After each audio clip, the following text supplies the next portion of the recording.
அனைவருக்கும் வணக்கம். தெய்வீக பலன்கள் சேனல் சார்பாக தங்களை அன்புடன் வரவேற்கிறோம். இன்று நம் காணொளியில் காண விரும்புவது கார்த்திகை மாதத்தில் அதிக செல்வம் பொருள் சேர சங்கடகர சதுர்த்தி விநாயகரை எவ்வாறு வழிபட வேண்டும் என்பதை பற்றி இந்த காணொளியில் விரிவாக பார்க்கலாம். வாருங்கள் காணொளிக்கு செல்லலாம். மறக்காமல் ஒரு சப்ஸ்கிரைப் செய்யவும். தேய்பிறையில் வரும் சதுர்த்தி திதி சங்கடகர சதுர்த்தி என்று கூறப்படுகிறது. இந்த நாட்களில் பரம்பொருள் விநாயகப் பெருமானை வணங்குவதன் மூலம் சகல விதமான செல்வங்களும் லட்சுமி கடாட்சமும் நிறைந்திருக்கும். இந்த நாட்கள் நாங்கள் கூறும் இந்த பூஜை முறைகளை கட்டாயம் செய்து பாருங்கள். பௌர்ணமிக்கு அடுத்து வரும் 4ஆம் நாள் சங்கடகர சதுர்த்தி. மிக மிக எளிமையாக வழிபடக்கூடிய தெய்வம் அது விநாயகப் பெருமான் அவர்கள். அவரை மனமுருங்கி தோப்பு கரணம் போட்டு இரு கைப்புகளை தலைக்கு மேல் கூப்பி நமஸ்காரம் நம்பிக்கையோடு செய்தாலும் மற்றும் வேண்டுதல் வைத்தாலும் அந்த வரன்களை உடனே கொடுத்து விடுவார் நம் பரம்பொருள் விநாயகப் பெருமான் அவர்கள். அவர் குழந்தை மனம் கொண்ட இந்த விநாயகப் பெருமானை வழிபாட்டை நீங்கள் சங்கட சதுர்த்தி அன்று எப்படி மேற்கொள்வது என்பதை பற்றி நாங்கள் கூறுகிறோம். இந்த பதிவில் நீங்கள் பார்க்கலாம்.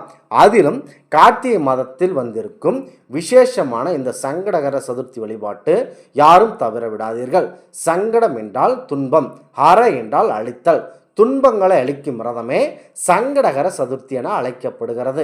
இந்த தினம் காலையில் எழுந்து சுத்த பத்தமாக அதிகாலையில் எழுந்து குளித்து முடித்துவிட்டு பூஜை அறையை சுத்தம் செய்துவிட்டு ஒரு விளக்கை எடுத்து நன்கு சுத்தப்படுத்தி ஒரு விளக்கை ஏற்றி வைத்துவிட்டு ஓம் விக்னங்களை தீர்க்கும் விநாயகப் பெருமானை போற்றி என்ற வார்த்தையை சொல்லி உங்களுடைய விரதத்தை தொடங்க வேண்டும். விரதம் இருப்பது அவரவர் விருப்பம். விரதம் என்பது முக்கியத்துவம் ஆகும். எதுவுமே சாப்பிடாமல் விரதம் இருக்கலாம், அல்லது பால் பழம் ஒருவேளை உணவு மட்டும் சாப்பிட்டு விட்டு விரதம் இருக்கலாம். அது உங்களுடைய ஆரோக்கியத்தை பொறுத்தது. 3 வேளையும் சாப்பிட்டு விநாயகரை வழிபாடு செய்தாலும் தவறு கிடையாது. ஒவ்வொரு மாதமும் வரும் சங்கடகர சதுர்த்தி நாளில் விரதம் இருந்தால் குடும்பத்தில் சுபிட்சமும் தடையின்றி எல்லா காரியங்களும் வெற்றியடையும். மற்றும் பணவரவு லட்சுமி விநாயகரை வழிபடும் போது அதிகப்படியான செல்வம் சேர வாய்ப்புள்ளது. சங்கடகர சதுர்த்தி வழிபாட்டிற்கு உந்த நேரம் மாலை நேரம்தான். மாலை 6 மணிக்கு வீட்டில் பூஜை அறையில் விளக்கு ஏற்றி வைத்து விடுங்கள். வீட்டில் விநாயகரின் சிலை இருந்தால் அதற்கு கட்டாயம் அபிஷேகம் தீபதூபம் காட்டி செய்ய வேண்டும். விநாயகருக்கு மிகவும் பிடித்த வெள்ளருக்கன் பூ, அருகம்புல் மாலை அல்லது செம்பருத்தி பூ, இந்த பூட்களால் விநாயகப் பெருமானை அலங்காரம் செய்து வைத்துவிட்டு விநாயகருக்கு பிடித்த மோதகம் நிவேதனம் செய்ய வேண்டும். அடுத்ததாக கொண்டக்கடலை, இதனை அனைத்தும் நீங்கள் நிவேதனமாக செய்ய வேண்டும். வீட்டில் இருந்த நிவேதனத்தை செய்து வைத்து மனதார உங்கள் பிரார்த்தனையை பரம்பொருள் விநாயகரிடம் செய்து பூஜையை நிறைவு செய்ய வேண்டும். இறுதியாக கற்பூர ஆர்த்தி காண்பித்து விநாயகருக்கு பிடித்த மந்திரங்கள் ஏதாவது இருந்தால் அதை சொல்லி பூஜையை நீங்கள் நிறைவு செய்து கொள்ளுங்கள். கட்டாயம் உங்களுக்கு வெற்றி கிடைக்கும். இந்த சதுர்த்தி திதியானது விநாயகப் பெருமானை வேண்டி விரதம் இருக்க உகந்த நாள் ஆகும். இந்த நாளில் விநாயகரை வழிபட்டால் வினைகள் நீங்கும். அதிலும் விநாயகர் சதுர்த்தி விழாவுக்கு முன் வரும் தேய்பிறை சதுர்த்தி மகா சங்கடகர சதுர்த்தி என்று சிறப்பாக சொல்லப்படுகிறது. எந்த செயலை தொடங்கினாலும் விநாயகரை வணங்கி தொடங்குவது மரபு. சந்திரன் ஒளியிழந்து வாடத் தொடங்கினார்கள். உலகம் குளுமையில் இருக்கும். குளுமையான நிலவும் இன்றி தடுமாறியது. தேவர்கள் பரம்பொருள் விநாயகப் பெருமானை சரணடைந்தனர். சந்திரன் தவறை ஒப்புக்கொண்டுமாறு வேண்டினர். சந்திரனும் மனம் திருந்தினான். விநாயகரை பணிந்து கொண்டு தன்னை மன்னிக்குமாறு சந்திரன் அவர்கள் வேண்டிக் கொண்டார்கள். விநாயக பெருமான் பலவாறு பூஜையும் செய்தான். சந்திரன் விநாயகர் மனம் இறங்கி இனி 15 நாட்கள் சந்திரனாகிய நீங்கள் மெல்ல மெல்ல வளர்ந்து முழுமையடைவாய் என்றும் பிறகு 15 நாட்கள் தேய்வாய் என்றும் கூறினார்கள். விநாயகப் பெருமான் அவர்கள் பிரபஞ்சம் உள்ளவரை இப்படியே வளர்ந்து தேய்ந்து நிரந்தரமாய் இருப்பாய் என ஒரு கட்டளை இடுகிறார். இதன் மூலம் உலகில் உள்ளவர்கள் தங்கள் அழகினால் மமதை கொண்டு அடுத்தவரை அவமானப்படுத்தினால் என்ன நிகழும் என்பதை தெரிந்து கொள்வார்கள் என்று வரம் தந்தார் பரம்பொருள் விநாயகப் பெருமான் அவர்கள். அவ்வாறு சந்திர மரம் பெற்ற நாள்தான் இந்த தேய்பிறை சதுர்த்தி தினம். சந்திரனின் சங்கடம் நீக்கிய நாள் என்பதால் இது சங்கடகர சதுர்த்தி என்று அழைக்கப்படுகிறது. அதாவது சங்கஷ்டி சதுர்த்தி நவம்பர் 18, 2024 திங்கட்கிழமை தொடங்குகிறது.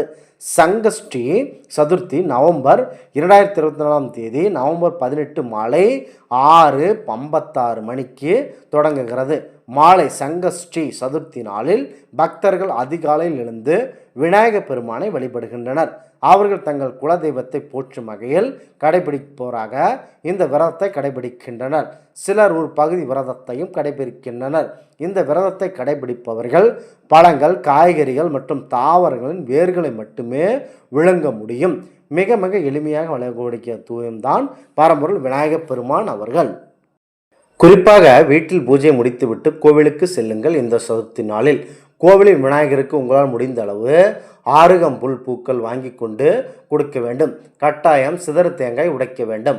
உங்களுக்கு இருக்கும் ஏதாவது ஒரு சங்கடம், ஏதாவது ஒரு கஷ்டத்தை மனதில் நினைத்து அந்த கஷ்டம் அடுத்த சங்கடகர சதுர்த்திக்குள் தீர வேண்டும் என்று சிதறு தேங்காய் உடைத்துவிட்டு அடுத்த மாதம் 51 கொழுக்கட்டை செய்து கோவிலுக்கு நெய்வேத்தியமாக வைத்து அங்கு வரும் பக்தர்களுக்கு அதை பிரசாதமாக கொடுக்கிறேன் என்று வேண்டிக் கொண்டால் அந்த வேண்டுதல் உடனே பலிக்கும் என கூறப்படுகிறது. எண்ணிக்கை என்பது உங்கள் விருப்பம்தான். ஒற்றைப்படையில் 11 கொழுக்கட்டை, 7 மோதகம் இந்த மாதிரி இருக்க வேண்டும். 13, 17, 15 இந்த மாதிரியான அளவுகளில் இருக்க வேண்டும். 17 கொழுக்கட்டை மோதகம் எது செய்து கொடுத்தாலும் நல்லது. இந்த நாளில் பிரதான இந்திய உணவில் வேர்க்கடலை, உருளைக்கிழங்கு மற்றும் சபுடானா, கிச்சடி ஆகியவை அடங்கும். சங்கஷ்டி சதுர்த்தி நாளில் சிறப்பு பூஜை சடங்குகள் சந்திரன் அல்லது சந்திரன் கடவுளுக்கு அர்ப்பணிக்கப்படுகின்றன. சந்திரன் இருக்கும் திசையில் தண்ணீர், சந்தனம் மற்றும் பச்சரிசி பிரதிஷ்டை செய்யப்பட்ட அரிசி மற்றும் மலர்கள் தெளிப்பது இதில் அடங்கும். இந்நாளில் விநாயகப் பெருமான் அஷ்டோத்திரம், சங்கஷ்ட நாராயண ஸ்தோத்திரம் மற்றும் வர்துஷ்ட மகாலய போன்ற பாராயணம் செய்வது மங்களகரமானது. உண்மையில் விநாயகப் பெருமானுக்கு அர்ப்பணிக்கப்பட்ட வேறு எந்த வேத மந்திரங்களையும் உச்சரிக்கலாம். பாரம்பரிய விநாயகப் பெருமானை எவ்வாறு வழிபடலாம் என்பதை பற்றி நீங்கள் நினைக்க வேண்டாம். அதாவது மண்ணை பிடித்தால் மண் விநாயகர், ஆருகம்புல் சூத்தி வழிபட்டால் ஆருகம்புல் விநாயகர், மஞ்சள் பிள்ளையாரை பிடித்தால் மஞ்சள் விநாயகர். இவ்வாறு விநாயகரை நினைத்து எவ்வாறு நீங்கள் உருவம் கொடுக்கிறீர்களோ அவ்வாறாக நம் பரம்பொருள் விநாயகப் பெருமான் அவர்கள் மாறிவிடுவார்கள். இன்றைய சங்கடகர சதுர்த்தி நாளில் இந்த கார்த்திகை மாதம் புனிதமான தினத்தில் நீங்கள் கட்டாயம் பரம்பொருள் விநாயகனை வழிபடுவதன் மூலம் எல்லா விதமான சகல செல்வங்களும் கண்டிப்பாக கிடைக்கும் என்பது எந்தவித ஐயமும் கிடையாது. நீங்கள் கண்டிப்பாக இந்த முறை பின்பற்றுங்கள். உங்களுக்கு பொன் பொருள் சேர்க்கை எல்லாம் இந்த சங்கடகர சதுர்த்தி நாளில் பரம்பொருள் விநாயகப் பெருமானை வழிபடுவதன் மூலம் உங்களுக்கு கிடைக்கும். கண்டிப்பாக இந்த பதிவு உங்களுக்கு பிடித்து இருந்தால் தெய்வீக பலன்கள் சேனலை கண்டிப்பாக சப்ஸ்கிரைப் செய்து கொள்ளவும். மீண்டும் ஒரு நல்லதொரு காணொளியில் உங்களை சந்திக்கிறோம். நன்றி, வணக்கம்.